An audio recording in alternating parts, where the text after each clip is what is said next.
پستی سے بلندی کی طرف پرواز کرتا ہوں، خدا کے نام سے اس تقریر کا آغاز کرتا ہوں۔ مہمان خصوصی جناب فتح اللہ صاحب، بدر نواز صاحب، سرفراز احمد صاحب، اسپیشل کوآرڈینیٹر شرف الدین صاحب، سامنے معزز بیٹھے ہوئے مہمانان گرامی، معزز طلباء، عمائرین، السلام علیکم۔ جیسا کہ آپ سب کو بخوبی معلوم ہے کہ آج کی یہ پروقار تقریب گلگت بلتستان و کوہستان و کشمیر کے فارن سٹیز میں رہنے والے طلباء کے مسائل کو اجاگر کرنے کے لیے منعقد کی گئی تھی، لیکن بدقسمتی یہ ہوئی کہ موسم خراب ہوا اور بچوں کی تعداد مہمانوں سے بھی کم ہوئی۔ بچوں اسٹوڈنٹ کو بھی چاہیے تھی کہ وہ اپنا قیمتی وقت نکال کر آج کی اس پروگرام میں شمولیت کرتے، لیکن صدا افسوس یہ نہیں ہو سکا۔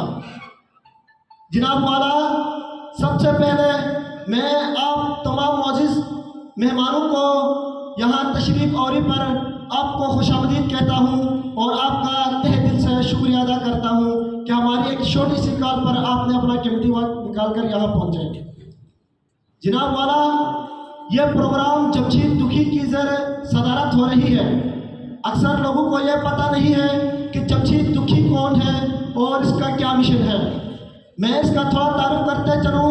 جمشید دکھی کا تعلق گلگت بلتستان ضلع دیامر کے پسماندہ علاقہ داریل سے ہے۔ اس نے عرصہ قلیل میں گلگت بلتستان لیول پر کافی شہرت پائی ہے۔ اس کا مشن یہ ہے کہ کوئی غریب بھوکا نہ سوئے، کوئی ننگا پیر نہ چلے۔ اسی مشن کو لے کر یہ یتیموں اور غریب طلباء کی مدد کر رہا ہے۔ میں آپ احباب کے سامنے 3 سوالات چھوڑ کر جا رہا ہوں اور آپ کے سامنے میں گلگت بلتستان کے جو اسٹوڈنٹ ہیں جو فارن سٹیز میں پڑھ رہے ہیں ان کے کچھ چارٹر آف ڈیمانڈس ہیں جو میں منسٹر فتح اللہ صاحب کے سامنے رکھنا چاہوں گا۔ سب سے پہلی سوال یہ ہے کہ گلگت بلتستان کی کیا عینی حیثیت کیا ہے؟ جناب والا، میں آپ کو یہ بتاتا چلوں، شاید ادھر کوئی لا کے اسٹوڈنٹ بیٹھے ہیں تو ان کو پتہ ہے کہ ہمارا جو 1973 کا آئین ہے اس کی شرط نمبر 1 پاکستان کی حدود اربع بیان کر رہا ہے، اور یعنی بیان کر رہا ہے کہ پاکستان کی کون سی باؤنڈریز پاکستان کے حدود میں آ رہے ہیں۔ انفارچونیٹلی مطلب اس میں ہمارا گلگت بلتستان شامل نہیں ہے۔ کیوں شامل نہیں ہے گلگت بلتستان؟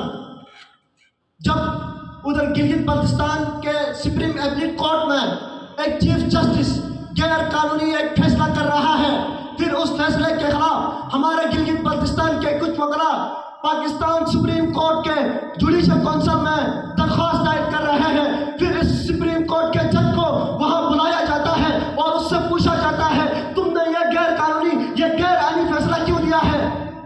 تو وہ کہہ رہا ہے جناب والا، شاید آپ کو یہ پتہ نہیں ہے کہ میں نے یہ فیصلہ پاکستان کے اندر رہ کر نہیں دیا ہے، بلکہ میں نے یہ فیصلہ پاکستان سے باہر رہ کر دیا ہے۔ تو وہ اس سے ثبوت مانگ رہا ہے۔ تو وہ کہہ رہا ہے کہ آپ آرٹیکل 1 کو پڑھیں، وہاں گلگت بلتستان پاکستان کا حصہ نہیں ہے، میں باہر ملک میں بیٹھ کر جو بھی فیصلہ دوں پاکستان کا آئین میرے اوپر امپلیکیٹ نہیں ہو سکتا۔ پھر پاکستان سپریم جوڈیشل کونسل اس سپریم کورٹ کے جج کو بری کر دیتا ہے۔ میں آپ کو یہ بھی بتا دوں کہ گلگت بلتستان ایک متنازع خطہ ہے۔ متنازع خطہ ہونے کے ناطے وہاں 35 لا آف نیشن کے مطابق، یہ میں نہیں کہہ رہا ہوں، آپ نہیں کہہ رہے یا کوئی وزیر اعلیٰ یا کوئی وزیر نہیں کہہ رہا ہے، یہ لا آف نیشن کہہ رہا ہے کہ اگر کوئی علاقہ متنازع ہو تو اس کو 35 پروڈکٹ پر سبسڈی دی جا رہی ہے۔ ہمارے ہاں گلگت بلتستان کو گن نمبر سبسڈی دی جا رہی ہے، کبھی اس کو پی ایم ایل این والے کاٹ رہے ہیں، کبھی تو پی ٹی آئی والے آ کر اس کو بڑھا رہے ہیں۔ یہ ایک عجیب سا تماشا لگایا ہوا ہے۔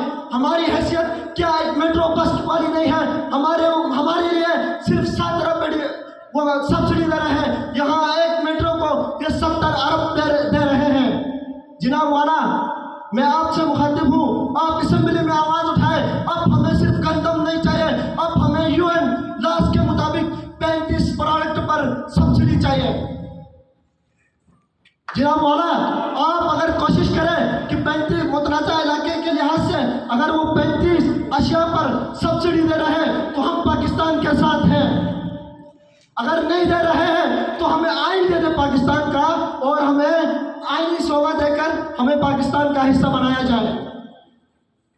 اگر یہ ہمیں آئین بھی نہیں دے سکتے تو پھر یہ ہمیں آزادی دے دے، ہم چاہے یا اپنا الگ ریاست بنائیں یا کسی کنٹری کے ساتھ اتحاد کریں۔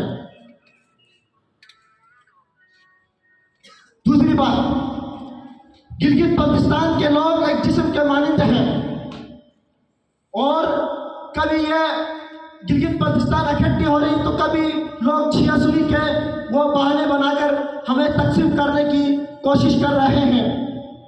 وہ کون ہے جو دہشت گردی کے نام پر کبھی دیوبند کو استعمال کرتے ہیں، کبھی گلگت کو استعمال کرتے ہیں، کبھی ہنسا کو استعمال کرتے ہیں؟ ہم آج منسٹر فتح اللہ کی موجودگی میں یہ اعلان کرنا چاہتے ہیں کہ ہم ایک ہیں، جب ہم ایک جسم کے مانند ہیں، جب ہم تھوڑا سا ناخن زیادہ کاٹتے ہیں تو ہم سارا دن ہائی ہائی کرتے ہیں، سی سی کرتے ہیں۔ لہٰذا کہ ہمارے اسکردو والے بھی ہمارے بھائی ہیں، نگر والے بھی ہمارے بھائی ہیں، ان کا دکھ ہماری دکھ ہے۔